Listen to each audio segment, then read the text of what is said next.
It was a crisp autumn evening in Orem, Utah, the kind of night when the air feels alive with possibility, and the mountains glow with the last light of day. The city, nestled quietly in the shadow of the Wasatch Range, seemed peaceful, almost untouched by the turbulence gripping the rest of the nation. But inside the UCCU Center, the energy was electric, almost palpable.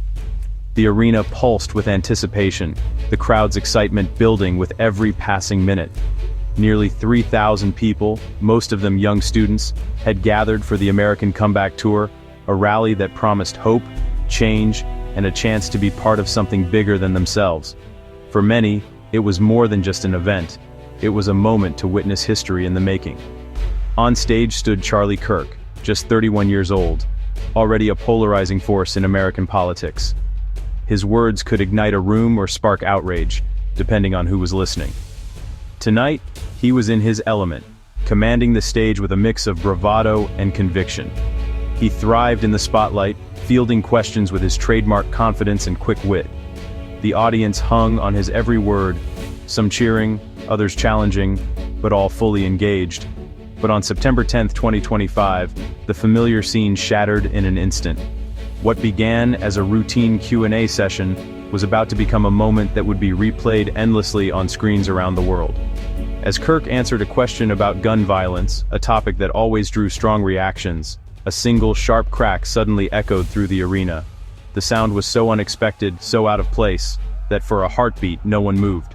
For a split second, many thought it was a technical glitch, maybe a microphone malfunction, until Kirk's hand went to his neck and he collapsed to the floor, his face a mask of shock and pain. Panic erupted, the crowd surged in confusion and fear. Phones meant to capture sound bites and selfies now recorded tragedy, as people screamed, ducked, and scrambled for cover. Security rushed the stage, their faces grim with urgency, but it was too late. Paramedics worked frantically, but Kirk was pronounced dead at the scene. The shot had been fired from 200 yards away, a calculated, chilling act that stunned everyone present. The assassination sent shockwaves across the nation and the world, a brutal escalation in an already divided America. News outlets broke into regular programming, and social media exploded with disbelief, anger, and fear. The world watched, stunned, as the news spread, wondering what this meant for a country already on edge. In that moment, the boundaries between politics, violence, and spectacle blurred, leaving a nation and a world searching for answers in the aftermath of a single devastating shot. To truly grasp the impact of his death, you have to look beyond the headlines and understand the man behind the movement. Charlie Kirk's passing sent shockwaves through communities across the country, leaving many to reflect on the legacy he built in such a short span of time. But who was Charlie Kirk, really? He wasn't a traditional politician, nor did he fit the mold of a mainstream journalist. Instead, he emerged as a digital age phenomenon, a new kind of influencer who understood the power of the internet and the energy of youth. Kirk harnessed the reach of podcasts, live streams, and social media to connect with millions, often bypassing legacy media entirely. He spoke directly to his audience, unfiltered and unapologetic, making his message feel personal and urgent. As the co-founder of Turning Point USA, Kirk didn't just build an organization, he sparked a movement. He traveled from campus to campus, rallying students, and turning political engagement into something dynamic and immediate. His events drew massive crowds, and his online presence was impossible to ignore. What set Kirk apart was his raw, combative style. He thrived on debate, provocation, and confrontation, never shying away from controversy. For many young conservatives, he was a voice that echoed their frustrations and aspirations. Kirk made conservatism feel rebellious, even cool, transforming political rallies into high-energy spectacles that felt more like concerts than lectures. He inspired a sense of belonging and excitement among his followers, making politics accessible and thrilling. His influence reached all the way to the White House. Even Donald Trump acknowledged Kirk's role in mobilizing a new generation of voters, crediting him with energizing the conservative base in ways few others could. Yet Kirk's confrontational tactics made him a lightning rod for criticism. Detractors accused him of spreading misinformation and deepening divisions, while supporters saw him as a fearless truth-teller. The debate around his legacy was as fierce as the man himself. Whether you loved him or loathed him, there's no denying that Charlie Kirk was a force who shaped the political conversation for an entire generation. His presence was polarizing, but his significance was undeniable. His assassination wasn't just the loss of a man, it was the abrupt silencing of a voice that had come to define a generation's political awakening. The shock and grief were felt far beyond his immediate circle, rippling through the movement he helped create. The movement he built was suddenly left leaderless, and the void he left behind was palpable. For many, the question now is not just how to move forward, but whether anyone can truly fill the space he once occupied. The moments after the shot were chaos. In an instant, the energy of the night turned from excitement to terror. People screamed, some dropping to the ground, others pushing desperately toward the exits. The sound of sirens quickly followed, echoing through the night as emergency responders rushed in. Eyewitnesses described confusion, then terror, as the crowd realized what had happened.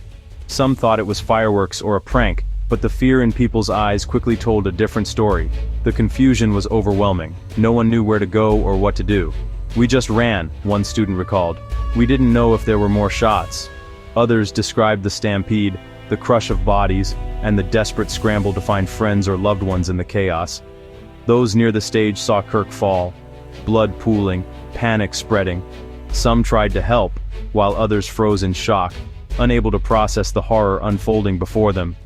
Security shouted for order, but fear overwhelmed the crowd. Their voices were lost in the roar of panic, as people surged past barricades and ignored desperate pleas to stay calm. The lack of security, no metal detectors, minimal police, became an instant controversy. Many questioned how such a breach could happen at a high-profile event, and whether more could have been done to prevent the tragedy. The single, precise shot suggested a planned assassination, not random violence. Investigators immediately began combing the scene for clues, piecing together the shooter's movements. The shooter exploited the event's openness, vanishing into the night. Witnesses caught only glimpses, a shadow slipping away, a figure blending into the crowd, leaving authorities with few leads. The arena, once a place of debate, became a crime scene. Police cordoned off the area, and investigators worked through the night, searching for answers. Students huddled outside, calling loved ones, faces etched with shock. Many wept openly, while others sat in stunned silence, trying to make sense of what they had witnessed. The American comeback tour ended in tragedy, leaving a community shattered. Vigils sprang up overnight, as people gathered to mourn and support one another. The nation was left to grapple with the horror. News coverage dominated the airwaves, and the tragedy sparked urgent conversations about safety and security at public events. The sense of safety at public events was gone. In the aftermath, fear lingered, and the memory of that night would haunt the community for years to come. Before news outlets could react, the assassination was already viral. Eyewitness videos, shaky, raw, horrifying, flooded TikTok, X, and Instagram. Hashtags like #CharlieKirk and UVU shooting trended worldwide within minutes. The digital wildfire spread faster than facts, with rumors and conspiracy theories multiplying. Baseless claims about the shooter's identity and motive fueled confusion and fear. Social media platforms struggled to contain the chaos. Even as former President Trump confirmed the news, the narrative was already out of control. The story became a shared trauma, experienced in real time by millions. In a divided nation, Kirk's assassination brought a rare moment of unity. Leaders from both parties condemned the violence, calling it an attack on democracy. The president urged reflection on the toxic state of public discourse. Congress issued joint statements defending free speech, even for opponents. Young Republicans and Democrats in Connecticut released a joint plea for civility. But unity was fragile. As soon as a suspect was named, partisan tensions reignited. The brief moment of bipartisan grief gave way to renewed political battles. The nation's ability to sustain unity was quickly tested. For Gen Z, Kirk's assassination was a defining trauma. He wasn't just a public figure, he was a constant presence in their digital lives. Young conservatives mourned a mentor, Vigils sprang up on campuses nationwide. For many, it felt like an attack on their entire community. Even his critics condemned the violence, reflecting on the broken state of political discourse. A Reuters Ipsos poll showed 94% of young Americans rejected political violence. Now, that belief was tested by reality. The event forced a generation to confront the consequences of hatred. They now face a choice. Let tragedy divide them further, or build a more civil future. Kirk's assassination intensified the debate over political violence and free speech. His death forced a reckoning with the language and tactics of American politics. Free speech is now at the center of the conversation. How do we protect it without enabling hate? Some argue for absolute defense of speech. Others warn about the dangers of dehumanizing rhetoric.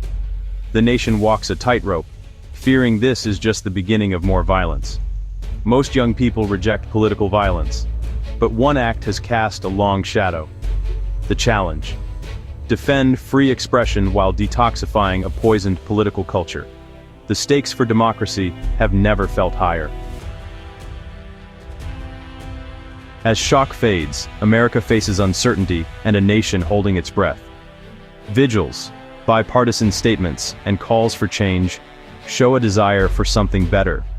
But fear lingers. Will this unity last, or will Kirk's death deepen divisions? The assassination has already chilled public debate and raised security fears. The challenge is to protect public figures without sacrificing open discourse. Will this be a turning point toward civility, or a step deeper into conflict? The answer depends on how Americans choose to respond. The future is unwritten, and it's up to all of us.